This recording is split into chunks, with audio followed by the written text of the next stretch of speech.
कि रागू चैतन्य की यहाँ पर, श्री रागू चैतन्य की यहाँ पर क्या है, समाधि है। वालेकुम रहमतुल्लाहि व बरकातहू। सबसे पहले तमाम मीडिया का मैं शुक्रगुज़ार हूँ कि आप लोगों ने अपने ज़रिए वक्फ़ डिपार्टमेंट को अपनी बात रखने का मौका दिया। चूँकि मीडिया के ज़रिए, पुलिस डिपार्टमेंट के ज़रिए, डिप्टी कमिश्नर साहब के ज़रिए इस मौजू पर कई प्रेस कॉन्फ्रेंस हो चुकी हैं और कई क्लैरिटीज़ इस पर दी जा चुकी हैं। और चूँकि वक्फ़ बोर्ड को इस पर क्लैरिटी देना था, वक्फ़ बोर्ड के ज़रिए इस पर बात होना था, इसीलिए आज हम वक्फ़ बोर्ड के ज़रिए अलंद की दरगाह हज़रत लाडले मशाइख़ अंसारी रहमतुल्लाहि ताला अलैह के ताल्लुक़ से बात करने मीडिया के रूबरू आए। दरगाह हज़रत लाडले मशाइख़ अंसारी रहमतुल्लाहि ताला अलैह में ये आज जो माहौल डेवलप किया जा रहा है, सबसे पहले मैं ये बताना चाहता हूँ कि दरगाह हज़रत लाडले मशाइख़ अंसारी रहमतुल्लाहि ताला अलैह वक्फ़ गज़ीट नोटिफाइड इंस्टीट्यूशन है जो अलंद तालुक़े में आता है। ये थोड़ा सा प्रेस कॉन्फ्रेंस बड़ी होगी क्योंकि इस पर लीगल फ्रेम में और लीगल केसेस के ताल्लुक़ से डिस्कस करते हुए आवाम में जो गलत फहमियाँ हैं उन गलत फहमियों को दूर करते हुए हिंदू मुस्लिम भाईचारे को बढ़ाने के लिए हम लोग आज ये प्रेस कॉन्फ्रेंस कंडक्ट किए हैं। 1964 में पहला क्लेम दरगाह हज़रत लाडले मशाइख़ अंसारी रहमतुल्लाहि ताला अलैह में शंकर तुकाराम जोशी नामी एक शख्स की तरफ से फ़ाइल किया गया, जो इस तरीके से फ़ाइल हुआ कि अलंद की TMC में एक एप्लीकेशन फ़ाइल हुई जो दरगाह हज़रत लाडले मशाइख़ अंसारी रहमतुल्लाहि ताला अलैह का एक मुख्तसर सा इहाता है जो नाम है मज़ार हज़रत मर्दान गैब। ये एक बिल्कुल छोटा सा हिस्सा है जिसका रकबा है 24 बाई 33, 24 बाई 33। ये रकबा के ऊपर एक क्लेम हुआ किनका, शंकर तुकाराम जोशी साहब का। और शंकर तुकाराम जोशी साहब ने 1964 में TMC में एक एप्लीकेशन फ़ाइल किया कंस्ट्रक्शन परमिशन के लिए। क्या कंस्ट्रक्शन परमिशन के लिए कि उन्होंने कंस्ट्रक्शन परमिशन पूछा कि मैं ये 24 बाई 33 पर राघु चैतन्य का टेम्पल कंस्ट्रक्शन करना चाहता हूँ, इसका कंस्ट्रक्शन का परमिशन आपको दीजिए, इन द ईयर ऑफ 1964। उसके बाद कंटिन्यूअसली 4 साल इसका हियरिंग चला और 7/12/1964 में उस टाइम के वक्फ बोर्ड के सेक्रेटरी, चूँकि उस टाइम पे वक्फ बोर्ड अभी कॉन्स्टिट्यूट नहीं हुआ था, तो उस टाइम पे मैसूर मुस्लिम वक्फ बोर्ड जो था उस टाइम पे उस वक्त के सेक्रेटरी साहब ने, मैसूर स्टेट मुस्लिम वक्फ बोर्ड के सेक्रेटरी साहब ने 7/12/1964 को TMC अलंद के अंदर एक अपना ऑब्जेक्शन फाइल किया और ये बात कही कि जिस जगह पर कंस्ट्रक्शन परमिशन पूछा गया है वो जगह वक्फ बोर्ड की मिल्कियत है और दरगाह हज़रत लाडले मशाइख़ अंसारी की एक छोटा सा हिस्सा है। उस पर 1964 से लेकर 1968 तक एक बहुत बड़ी इंक्वायरी इसके ऊपर चली और वहाँ पर TMC के द्वारा, TMC के ज़रिए एक सर्वे कंडक्ट किया गया, स्पॉट सर्वे कंडक्ट किया गया, जिसमें दोनों पार्टीज़ को, यानी वक्फ बोर्ड को और वक्फ बोर्ड के साथ साथ ये शंकर तुकाराम जोशी साहब को और इनके एडवोकेट्स को सामने रखते हुए TMC ने सर्वे कंडक्ट किया और TMC ने सर्वे कंडक्ट करके 31 दिसंबर 1968 को तुकाराम जोशी साहब के एप्लीकेशन ऑफ कंस्ट्रक्शन परमिशन को रिजेक्ट कर दिया। रिजेक्ट करके उन्होंने यहाँ पर सर्वे के बाद ये कहा कि ये जो 24 बाई 33 का जो इहाता है ये दरगाह हज़रत मज़ार शरीफ हज़रत मर्दान गैब का इहाता है और ये वक्फ़ की प्रॉपर्टी है। ये पहला केस कब फाइल हुआ इसका, 1964 में, जो TMC में रिजेक्ट होता है 1968 में। उसके बाद सीरीज़ ऑफ केसेस चलते हैं। 1969 में यहाँ पे TMC का 1968 में एप्लीकेशन रिजेक्ट होता है। उसके बाद 1969 में OS फाइल होता है 55 ऑफ 1969, जिसमें राघु चैतन्य सेवा मंडल अलंद की तरफ से प्रॉपर्टी को सूट क्लेम किया जाता है और वो 1969 से लेकर 1972 तक ये केस चलता है। 1972 के बाद ये केस 1972 में डिसमिस फॉर नॉन प्रोसिक्यूशन होता है। Dismiss for non prosecution in the means कि सामने वाली पार्टी जिसने क्लेम फाइल किया था कि ये हमारी जगह है, वो बिफोर द कोर्ट हियरिंग के लिए नहीं आई। ये केस 1969 का जो केस था 1972 में डिसमिस फॉर नॉन प्रोसिक्यूशन होता है। उसके बाद 1972 से लेकर 1993 तक 21 साल का जो अरसा गुजरा, ये 21 साल के अरसे में वहाँ पर कुछ भी लीगल बैटल्स नहीं होती हैं। आफ्टर 1992 इंसिडेंट इन इंडिया, 1993 में फिर से ये केस फाइल होता है। 1972 में उनका क्लेम रिजेक्ट हुआ, OS नंबर 55 ऑफ 1969 में।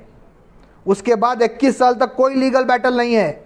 फिर वो केस फाइल होता है 1993 के अंदर, और वो नंबर उसको रीनेम किया जाता है। उस केस को जो नॉन प्रोसिक्यूशन में डिसमिस हुआ था उसको फिर से रिकॉल करने की कोशिश वो करते हैं, और उसको रीनंबरिंग देकर 318 ऑफ 1993 का नंबर उस केस को दिया जाता है, 318 ऑफ 1993। और ये केस 1993 से लेकर 18/8/2009 तक चलता है, और फिर सेम ये केस डिसमिस होता है नॉन प्रोसिक्यूशन के ऊपर। इस केस में भी सामने वाली पार्टी जिसने अपना क्लेम दायर किया था वो बिफोर द कोर्ट नहीं आए, इसीलिए ये केस भी 318 of 1993 is dismissed for non prosecution on the date of 18/8/2009। 2009 में ये केस को कोर्ट क्या करता है, डिसमिस फॉर नॉन प्रोसिक्यूशन के अंदर इसको डिसमिस कर देता है। फिर जब यह डिसमिस फॉर नॉन प्रोसिक्यूशन होता है तो फिर before the court miscellaneous appeal file होती है। फर्स्ट एडिशनल सिविल जज गुलबर्गा में मिसलीनियस अपील फाइल होती है, मिसलीनियस केस फाइल होता है 14 ऑफ 2009।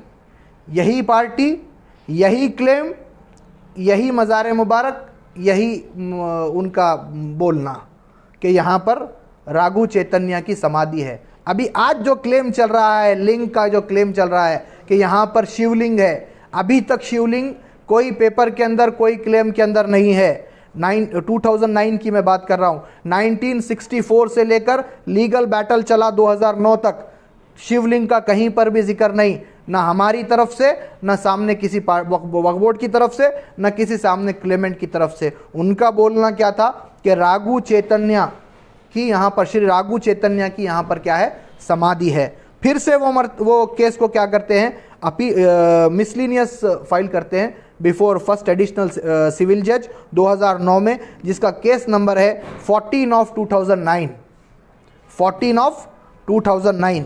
इसमें क्या होता है, फर्स्ट एडिशनल सिविल जज कलबुर्गी इस केस को और उनके क्लेम को 2000 रुपये की कॉस्ट के साथ डिसमिस करते हैं। 2000 रुपये की कॉस्ट के साथ डिसमिस किया जाता है। कौन सा केस, 14 ऑफ 2009, जो क्लेम उन्होंने वहाँ पर समाधि का किया था। फिर उस अपील को उन्होंने मिसलीनियस अपील के अंदर फिर से वो लोग फाइल करते हैं, जो उनका जो केस रिजेक्ट हुआ 6/4/2017। 2009 का जो केस था 14 ऑफ 2009, 6/4/2017 को डिसमिस होता है 2000 रुपये की कॉस्ट के साथ। और फिर 2017 में वो लोग फिर से एक केस फाइल करते हैं 34 of 2017 before the first additional civil जज।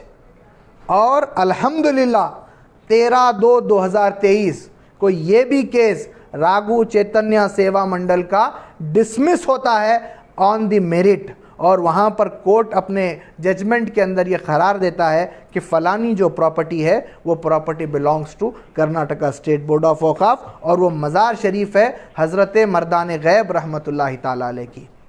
यहाँ पर इस दौरान ये जब केस के जो सीरीज़ चल रहे हैं, इस दौरान मस्जिद का दरगाह कमेटी वक्फ ट्रिब्यूनल से अप्रोच होती है 2021 में, फरवरी 2021 में, और वक्फ ट्रिब्यूनल से ये अपील करती है कि कुछ शरपसंद लोग यहाँ पर माहौल को ख़राब करने की कोशिश कर रहे हैं, उन शरपसंद लोगों को माहौल ख़राब करने से रोका जाए। तो 2021 में वक्फ ट्रिब्यूनल ने, जो कि वक्फ बोर्ड की एक कॉन्स्टिट्यूटेड अदालत है, वक्फ बोर्ड नहीं है, वक्फ बोर्ड की कॉन्स्टिट्यूटेड अदालत है, वो क्या करती है, स्टेटस को का ऑर्डर पास करती है और कहती है कि इस केस के अंदर जब तक डिसमिस नहीं होता, ये डिस्पोज ऑफ नहीं होता, जैसा है वैसे ही रहेगा। उसके बाद 2021 में क्या हुआ, हम लोगों ने देखा किस तरीके से माहौल ख़राब करने की कोशिश की गई, किस तरीके से माहौल को ख़राब किया गया, कितने लोग परेशान हुए, कितने लोगों को जेलों में डाला गया, कितने लोगों के ऊपर केसेस किए गए। ये तमाम चीज़ें हमारे पास हमारी आँखों के सामने हैं। अब वही केस के अंदर फिर से एक मर्तबा एक अपील फ़ाइल होती है पूजा का परमिशन के लिए, और यहाँ पर वक्फ ट्रिब्यूनल 13/2/2023 को एक जजमेंट पास करता है और वहाँ पर यह कहता है कि 15 लोग दरगाह कमेटी की तरफ से रहेंगे, सेक्रेटरी की तरफ से सेक्रेटरी के साथ, और 15 लोग आंदोला स्वामी जो वहाँ पे रिस्पोंडेंट नंबर 1 है उस केस के अंदर, उनकी तरफ से रहेंगे। पहले सुबह 8 बजे से लेकर 12 बजे तक वहाँ पर संदलमाली की जाएगी और उसके बाद पिटिशनर ऑफ दिस केस वहाँ पे दरगाह शरीफ को छोड़ देंगे। 2 घंटे का टाइम रहेगा क्लीनिंग का। उसके बाद फिर 4 बजे से लेकर 2 बजे से लेकर फिर 8 बजे तक 6 बजे तक 4 घंटे का टाइम फिर वहाँ के आंदोला स्वामी को दिया गया। आंदोला स्वामी वो आएंगे अपने 15 लोगों के साथ, वहाँ पर पूजा करेंगे। पूजा करके वो भी जगह को क्या करेंगे, खाली करेंगे। और एडिशनल तौर पर जजमेंट के अंदर जज साहब ने ट्रिब्यूनल की ये लिखा था कि till the disposal of this case कोई भी पार्टी दरगाह के प्रमाइसेस के अंदर इंटर नहीं करेगी, दरगाह के अंदर दाखिल नहीं होगी, और deputy commissioner of the district एक आदमी को वहाँ पर रखते हुए वहाँ की सफाई का ख्याल करेंगे। तो वहाँ पर फिर इस जजमेंट के ऊपर हम लोगों ने सीआरपी फाइल किया before the honourable High Court of Karnataka Kalaburagi bench में, जो आज जिसका फ़ैसला आया है। और कलबुर्गी बेंच में वहाँ पर आज एक फ़ैसला हुआ है कि उन्होंने part of the judgment passed by the honourable Waqf tribunal को स्टे किया है और पार्ट को उन्होंने एज इट इज़ रखा है। अब ये हाई कोर्ट के जजमेंट को मैं थोड़ा सा ब्रीफ करता हूँ कि हाई कोर्ट का कहना यह है कि 15 लोगों की जो पूजा की परमिशन दी गई है उसको हाई कोर्ट ने कंडीशन लगाई है। क्या कंडीशन लगाई है कि ऑनरेबल हाई कोर्ट ने ये कंडीशन लगाई है कि ये पूजा के टाइम पर वहाँ पर जो चीज़ें हैं उनके साथ छेड़छाड़ नहीं की जाएगी, उनके साथ तब्दीली नहीं होगी, वहाँ की किसी भी चीज़ को चेंज करने का काम वो 15 लोग नहीं करेंगे, वहाँ के स्ट्रक्चर को बिगाड़ने का काम वो 15 लोग नहीं करेंगे। उसके बाद एडिशनल कोर्ट ने ये कहा है कि ये जो रिस्ट्रिक्शन लगाए गए थे कमेटी पर, वक्फ बोर्ड पर और तमाम लोगों पर कि ये टाइम पूजा कंप्लीट होने के बाद कोई भी डिस्पोजल ऑफ केस तक वहाँ पर नहीं जा सकता, उसको honourable Karnataka state of Karnataka high court ने कलबुर्गी बेंच ने स्टे लगा दिया है। और ये कहा है कि वक्फ बोर्ड का प्रॉपर्टी है, वक्फ बोर्ड वहाँ पर जा सकता है और उसको केयर ऑफ कर सकता है।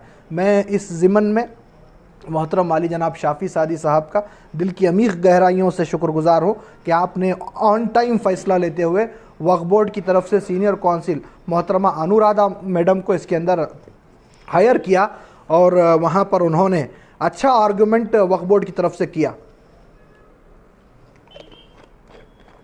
इसी के साथ साथ मैं लीगल चेयरमैन आली वक्फ बोर्ड के लीगल चेयरमैन आली जनाब रियाज खान साहब का दिल की अमीर गहराइयों से मैं शुक्रगुजार हूँ कि सिर्फ एक दिन के अंदर ये केस को समझते हुए उन्होंने इसमें अपना मदाखिलत करते हुए लीगल काउंसिल मोहतरमा अनुराधा मैडम को इसके अंदर प्रिपरेशन के साथ यहाँ पर लाते हुए वक्फ बोर्ड का स्टेटस को बहाल करवाया। और मैं मुबारकबाद पेश करता हूँ आली जनाब हनीफ साहब को जिन्होंने ये केस के अंदर रहनुमाई फरमाई है। और इसके साथ साथ ये एक सेपरेट केस है जो कमेटी वालों ने फाइल किया था, जो अभी ऑनरेबल कोर्ट के बिफोर चल रहा है, लेकिन सीरीज ऑफ केसेस जो 1964 से लेकर 2023 तक चले हैं उसमें वन साइडेड वक्फ बोर्ड को कामयाबी हासिल हुई है। टाइटल का कोई मुद्दा नहीं है, टाइटल वहां पर क्लियर है, the property belongs to Karnataka state board of Wakf, judgment passed by the many court and many platforms of the judicial. तो मैं यहाँ पर ख़ास तौर पर अलंद के नौजवानों से, अलंद की आवाम से, चाहे वो मुस्लिम नौजवान हो चाहे वो हिंदू नौजवान हो, हम इस मुल्क की गंगा जमनी तहज़ीब को मानने वाले लोग हैं। मैं वक्फ बोर्ड की जानिब से तमाम कम्युनिटीज़ से, अलंद की, गुलबर्गा की तमाम कम्युनिटीज़ से दिल की अमीर गहराइयों से अपील करता हूँ, आप उसको रागू चैतन्य का समाधि मान रहे हैं, हम उसको दरगाह मज़ार हज़रत मर्दान गैब मान रहे हैं। ना मैं समझता हूँ कि हज़रत मर्दान गैब की ये तालीमात होंगी, ना मैं समझता हूँ कि रागू चैतन्य की ये तालीमात होंगी कि एक दूसरे के साथ लड़ के मुल्क के अमन व अमान को ख़राब किया जाए।